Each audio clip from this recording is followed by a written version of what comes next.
네, 안녕하세요. 자, 앞으로 2024학년도 1학기 때부터 이제 과제를 좀 설명을 해드리려고 하고 있는데, 그러니까 완전히 그 내용을 전적으로 다 이야기할 수는 없겠지만, 그래도 어떤 방향을 제시하는 데 있어가지고는 도움이 될 수도 있다. 그래서 그거를 이제 하려고 하는 거예요. 그래서 여기 이제 채널의 성격에 좀 잘 맞을 수도 있고, 그래서 그거를 이제 하려고 하는 건데, 그 하기 전에 아직까지 이제 입학 시즌이고, 그래서 이제 합격자 발표가 24일인가요? 그때 이제 나오는 걸로 알고 있는데, 뭐 그때 나와봐야 알겠지만, 그 전에 이제 미리 좀 알아둬야 될 거는 미리 알아두고, 과제에 이제 관련해가지고 이제 어떻게 하면은 좀 더 좋은 점수를 받을 수 있을지 거기에 대해서 좀 이야기를 해보려고 합니다.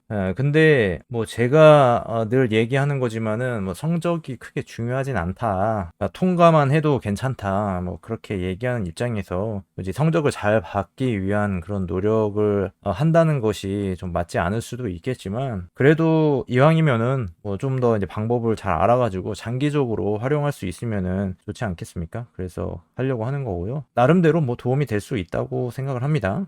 그래서 요거 이제 보면은 일단은 이제 방송대 처음 하시는 분들은 이제 모를 수도 있으니까 간단하게 여기 지금 화면에 나와 있는 거를 설명을 드리면 일단은 구성이 성적의 비중이죠. 성적의 비율이 과제가 30% 그리고 이제 형성평가 20%인데 형성평가라는 거는 그 멀티미디어 강의를 80% 이상 수강을 하면은 그 온라인이죠. 온라인 강의를 학습을 하면은 그 성적이 그냥 주어지는 거예요. 그래서 굉장히 쉬워졌죠. 20점 이거 형성평가가 생기면서 점수 받기가 굉장히 쉬워졌을 겁니다. 그 전에 2020년대 이전보다는 확실히 쉬워졌어요. 그때는 이게 형성평가도 없었고, 그리고 이제 과제도 있었는데 이게 다 출석 시험이었거든요. 물론 뭐 과제도 있죠. 과제도 있었고 출석 시험인데 지금은 이제 출석 시험이라는 게 없어졌죠.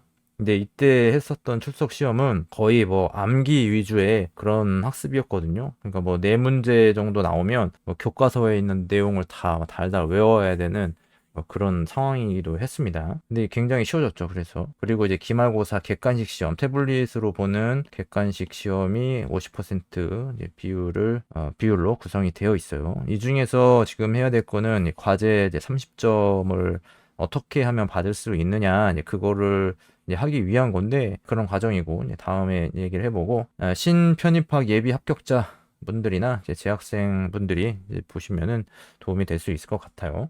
일단은 이제 과제 작성에 대해서 이제 장기적인 그 목적이 뭐냐. 우리가 과제 작성을 말하자면 연습을 하는 거거든요. 쉽게 얘기해서 우리 이게 당장은 단기적으로 봤을 때는 성적을 받기 위한 과제라고 볼 수도 있지만은 장기적으로 봤을 때는 이게 만약에 졸업을 해가지고 대학이 졸업을 하잖아요. 대학교를 졸업을 해가지고 취업을 한다. 그러면은 취업을 하게 되면은 그 어떤 회사에서는 이런 보고서 작성이 늘 있는 곳이 있을 거예요. 그 보고서를 작성하기 위한 뭐 1년의 연습이라고 볼 수가 있는 거죠. 그러니까 이 학사 과정 동안에는 이 점수를 받기 위함이기도 하지만 보고서 자체가 그러니까 글 자체가 완벽하지 않아도 어느 정도 점수를 받을 수는 있을 겁니다. 그죠? 그렇기 때문에 연습이라고 얘기할 수 있는 거예요. 이 이제 취업을 해가지고 어떤 이제 기업에서 보고서를 작성을 했을 때 보고서를 작성한 걸 가지고도 평가를 받잖아요. 그러니까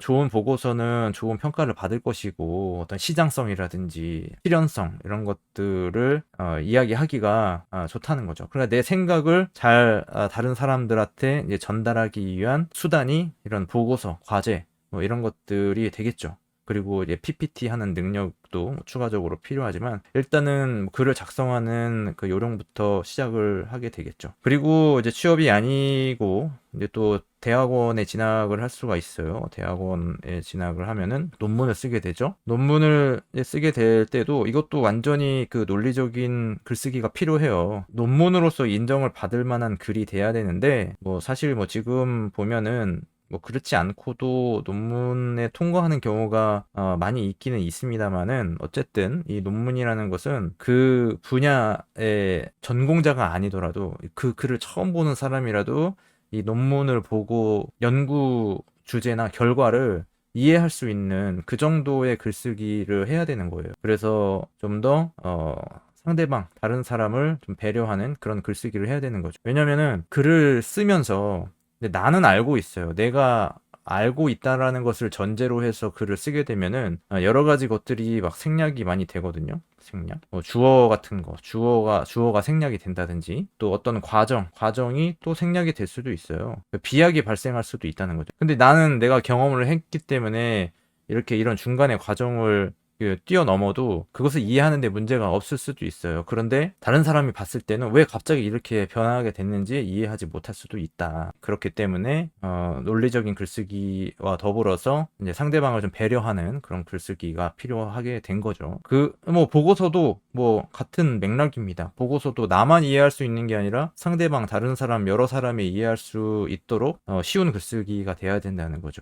제가 이렇게 이제 방송대에 8년 동안에 이제 학위를 4개 학사 학위를 취득을 했어요. 이제 복수 전공을 2번 해가지고 학사 학위 4개를 했는데, 이 동안에 수강한 과목이 보니까는 총 요번에 최근에 했던 과정에서는 전체 과목 수가 54개거든요. 54개고, 그 중에서 중간 과제 점수가 30점을 받은 과목 수가 이제 33개예요. 이 중에는 코로나 때문에 기말도 과제물로 나온 건 있는데 그것은 포함하지 않았습니다.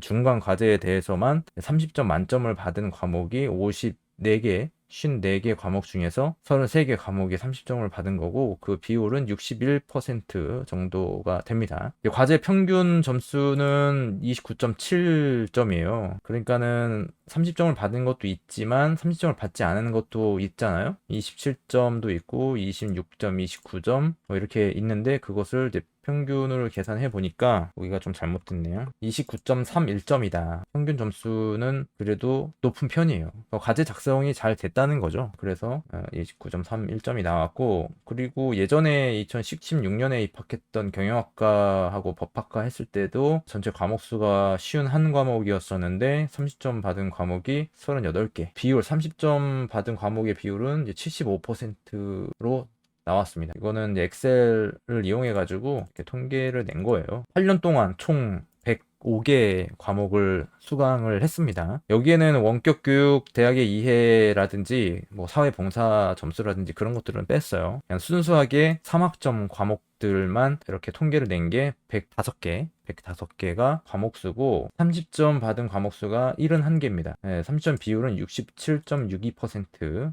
이렇게 받았죠. 근데 제가 생각하기에 나름대로는 괜찮게 과제 수행을 한 거죠. 다른 분들, 뭐 많은 분들을 본 건 아니지만 어떤 분들은 30점 받은 과목이 많이 없는 분들도 있는 것을 생각하면 그래도 과제 작성은 잘 됐다. 근데 이 과제 작성이 점수의 폭이 그렇게 크지 않아요. 최하 점수하고 최고점하고 점수 차이가 크지 않습니다. 최하점이 제가 받은 게 26점이 최하점이에요. 그러니까 그때 그랬고 요번에 했던 과정에서의 최하점도 26점이긴 하네요. 그죠? 교육학과고 제가 뭐 제 전공은 아니었지만 뭐 하여튼 그래서 26점까지가 나왔는데, 총 해봐야 점수 차이가 4점만 나는 거예요. 4점이면은 뭐 클 수도 있겠다 뭐 볼 수 있지만, 통과할 수 있는 점수가 60점이라고 봤을 때 4점은 뭐 그렇게 크다고 얘기하기가 좀 그렇죠. 근데 과제에서는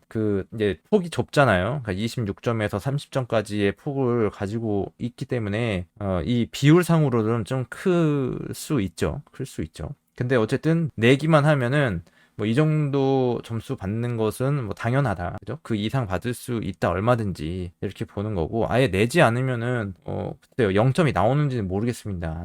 안 내보지를 않아가지고 아예 성적이 안 나오는지는 모르겠어요. 그래서 과제 작성 방법을 우리가 굳이 이렇게 연습을 할 필요가 있을까? 거기에 대해서 좀 생각을 해보게 되는데, 그럼에도 불구하고 26점보다는 27점이 나은 거고, 27점보다는 29, 30점이 더 나은 거니까 뭐 그러기 위해서 좀 더 노력을 해보는 거죠. 또 객관식 시험을 봤을 때 나중에 한 문제 차이로 통과를 할 수도 있고 통과하지 않을 수도 있기 때문에 그래서 최대한 확보할 수 있는 점수를 많이 만들어 놓는 것이 중요하겠죠. 그래서 저는 이제 그 정도의 이제 성적을 이제 받았습니다. 어느 정도 좀 설명을 할 수가 있겠죠.